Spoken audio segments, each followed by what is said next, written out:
The views and opinions expressed on this program are those of the guests appearing on the program and do not necessarily reflect the views and opinions of 8 News Now or Nexstar Media Group. Thank goodness that the governor put the restrictions in place that he did. Tonight on Politics Now, 1 year after Nevada's first confirmed coronavirus case, we'll look at what has happened in the last year and how the valley is moving forward.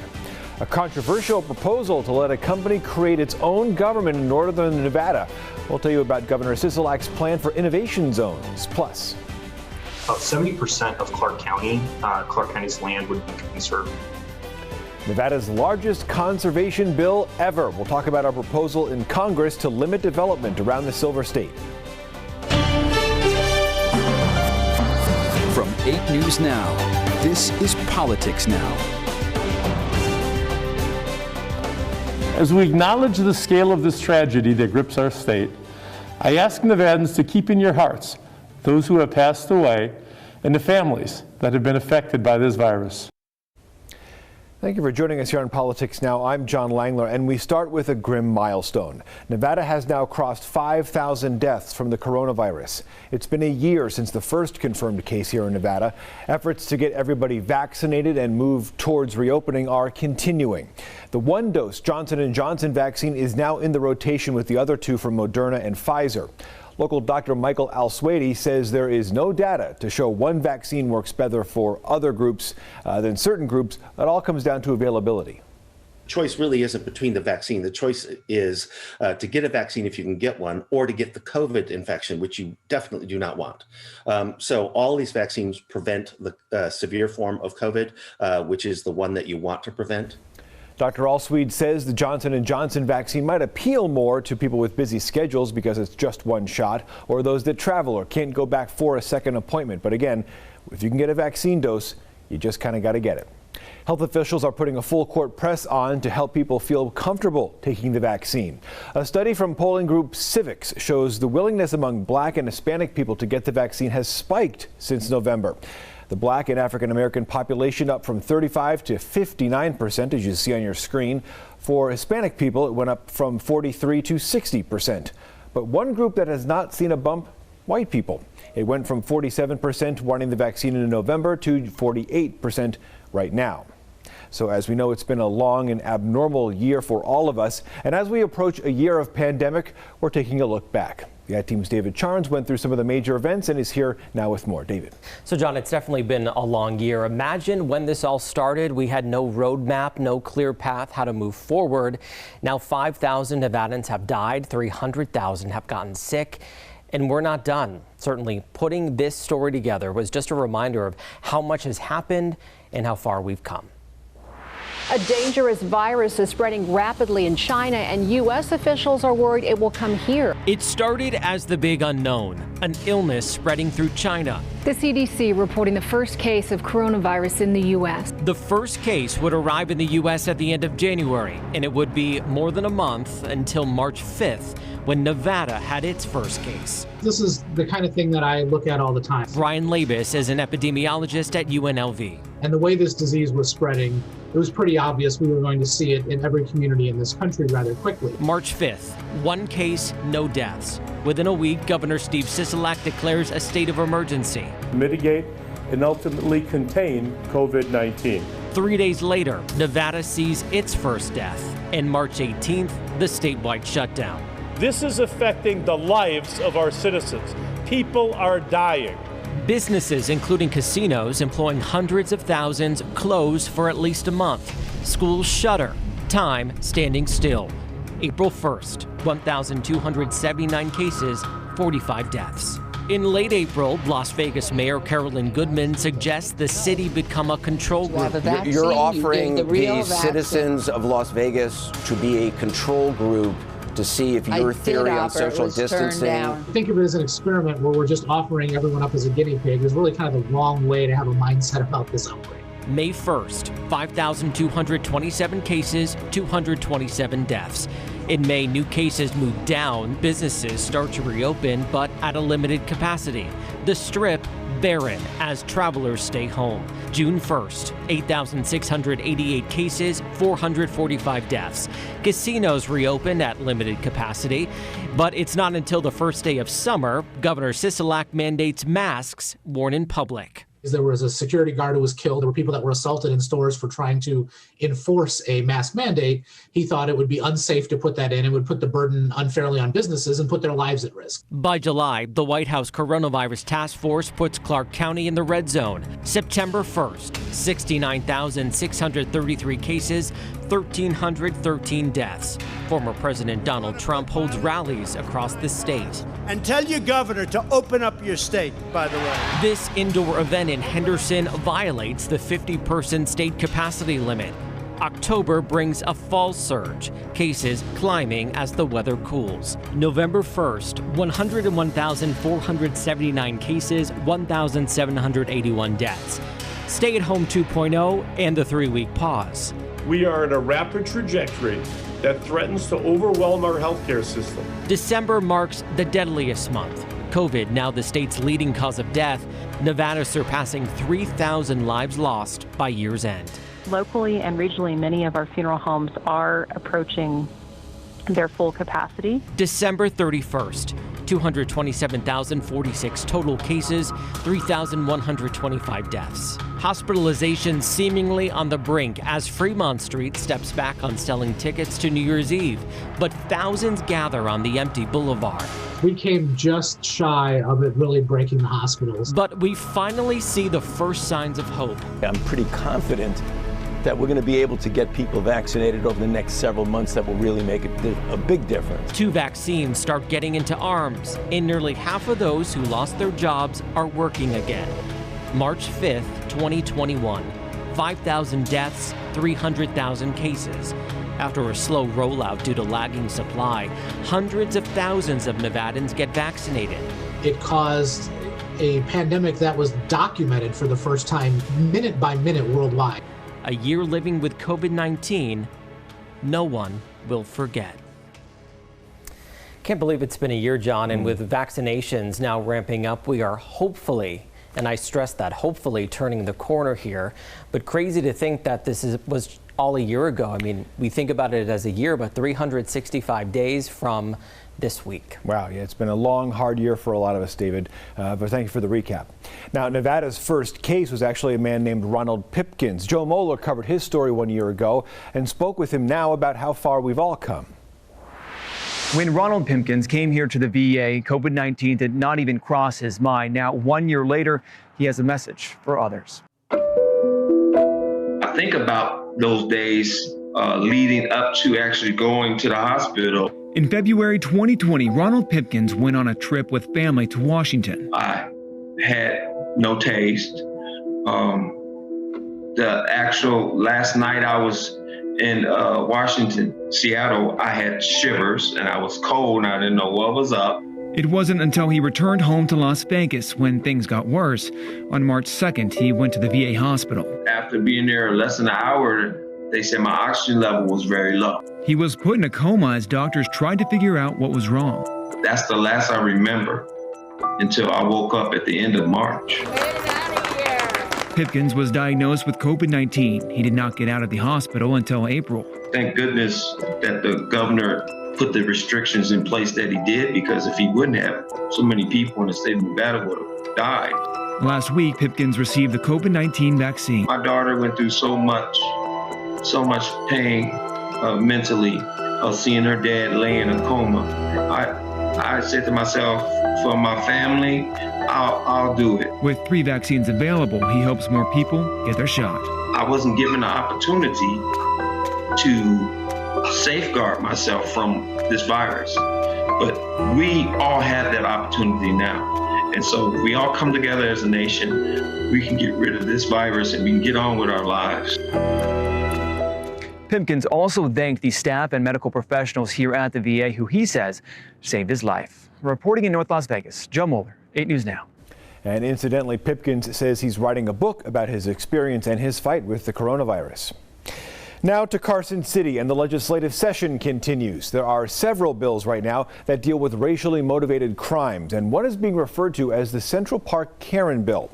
It's Assembly Bill 157. It would allow you to sue someone who calls the police on you just to harass because of your ethnicity or your sexuality. The measure was introduced by Democrat Danielle Monroe Moreno. Its first hearing was this week. Many specific occurrences went viral on social media. And incidents like the bird watcher in Central Park asking the woman to put her dog on a leash were recorded and gained national attention during a weekly news cycle. As is often the case, the media exposure led to more and more of these types of cases coming to light. The bill allows for $1,000 damages to be assessed to the victim, attorney fees, and an uncapped amount in compensatory damages. Monroe Moreno says Oregon, New York, and Washington State have passed similar bills. Another interesting proposition in Carson City, it involves innovation zones. Governor Sisolak's proposal to create self-governing tech communities. Now, these zones would focus on advanced technologies like AI, robotics, and renewable resource technology. The first of these innovation zones would be set up in Story County for a company named Blockchains LLC. That's a cryptocurrency company trying to create a semi-autonomous smart city. The proposal would allow them to set up their own kind of government within Story County. Critics compare the idea to the company towns from the past. Economist Jeremy Aguero says the proposal is a 75-year project that would make Nevada a tech hub. Designed to provide an opportunity, designed to provide an incubator where this technology can be tested and deployed and rolled out. And ultimately, the goal here being to create something that can function and continue. Now, legislation still needs to pass to support the idea. Governor Sisolak says the project can be accomplished without any incentives or tax credits. So what does Story County think of all this? Well, this week the Water District passed a motion opposing the idea. Well, the project would have to import agricultural water from rural Nevada, and they're not too keen on that. Still early in the effort, though, so it's not clear exactly what role the Water District up in Story County would play. It's the largest conservation bill in Nevada history. Coming up on Politics Now, we'll look at a bill proposed to protect millions of acres of Nevada land from development. And keeping Yucca Mountain off limits, how our D.C. delegation's working with the White House to stop nuclear waste shipments to Nevada. This is 8 News Now. Welcome back to Politics Now. Back up in Carson City, a bill to slow down and seal eviction records had its first hearing this week. Assembly Bill 141 would do two major things. First, landlords would need to give tenants more notice before an eviction.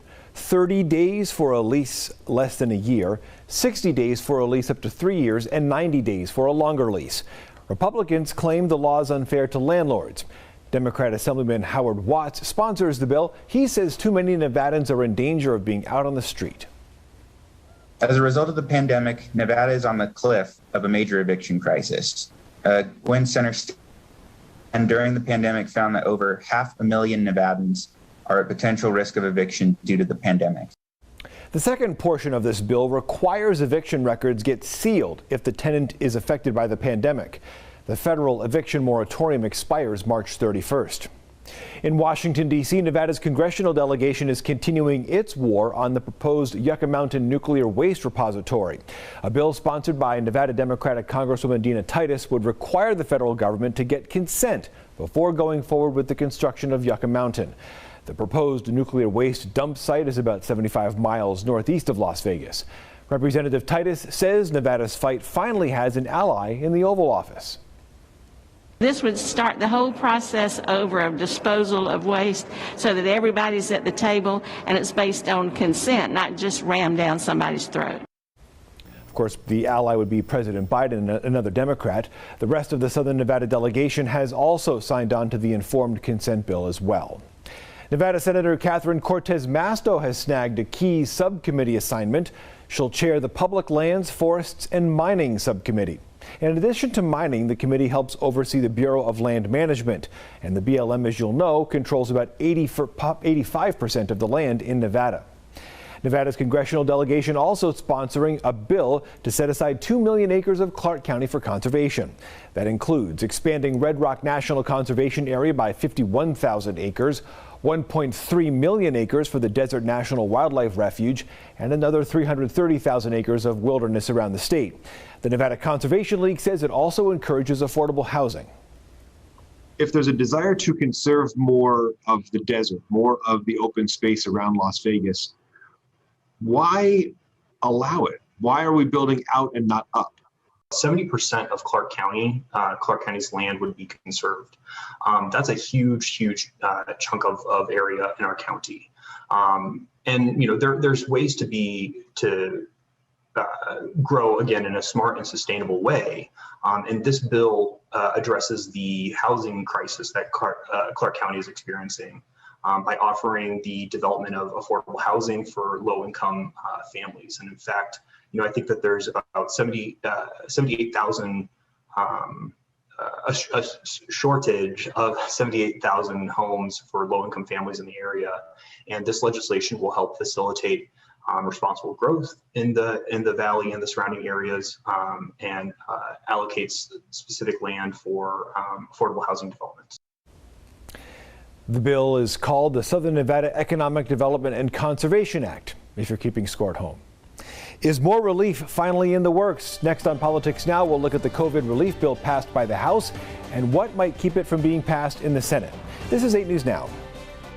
You're watching Politics Now. Congress appears ready to pass President Joe Biden's emergency COVID relief package, but it will be a very close vote in the Senate. Our Washington, D.C. bureau correspondent Alexander Limon tells us what to expect moving forward. We're now on track to have enough vaccine supply for every adult in America by the end of May. President Joe Biden says his administration has made great strides in dealing with the coronavirus pandemic, and he wants that progress to continue. This is a national imperative that we get our kids back into the classroom safely and as soon as possible. The president says for schools and businesses to fully reopen and life to return to normal, Congress needs to pass his $1.9 trillion American Rescue Plan. That's why the president worked with Senate Democrats on Tuesday to ensure enough support for the package that would deliver money for vaccines, schools, unemployment, stimulus checks, and more. American people are overwhelmingly in support of this legislation. A majority of Democrats, independents, and in many polls, Republicans support this bill. It seems the only group that doesn't support this bill are Senate Republicans and House Republicans. Democratic leader Chuck Schumer said the Senate will move forward with the bill as soon as possible, but Republicans criticized the legislative package, saying it's full of items unrelated to the pandemic. So we'll be fighting this in every way that we can. It is my hope that at the end, Senate Republicans will unanimously oppose it. Moan joining us now to talk about what made it so hard to get all the Senate Democrats on board. Alex, what's the latest? Part of President Joe Biden's problem was those moderate Democrats in the Senate, like Joe Manchin of West Virginia and Jon Tester of Montana, for example. And what Jon Tester told reporters is that they weren't necessarily trying to get down the amount of money being spent, the size of the package, but rather the issue was that they didn't feel that the money that was being spent was targeted enough. So that was part of the issue, but it seems that in the end, they were able to work out a deal to get all 50 Senate Democrats on board, something that was absolutely vital if this package was going to pass, because no Republican senators expressed any support for this package. Changes were made to the package to make them happy to go along with it. What did they do to kind of make it work?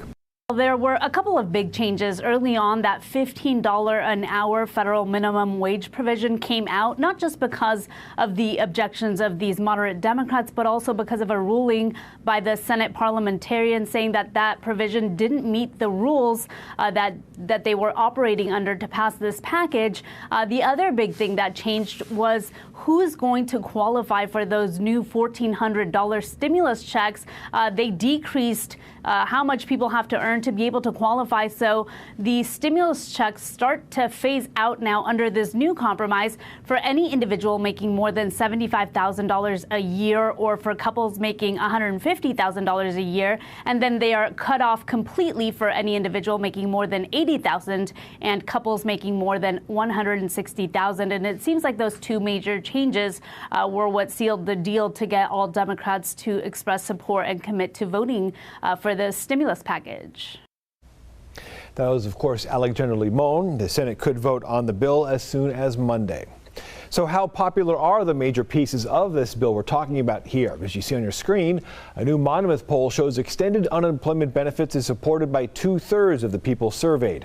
The $15 minimum wage, a little bit closer. That has 53% support. 45% opposed it in this poll. Is there life after death? Next on Politics Now, one Las Vegas man paying a lot of money to try and find out. We'll talk to him next. You're watching Politics Now.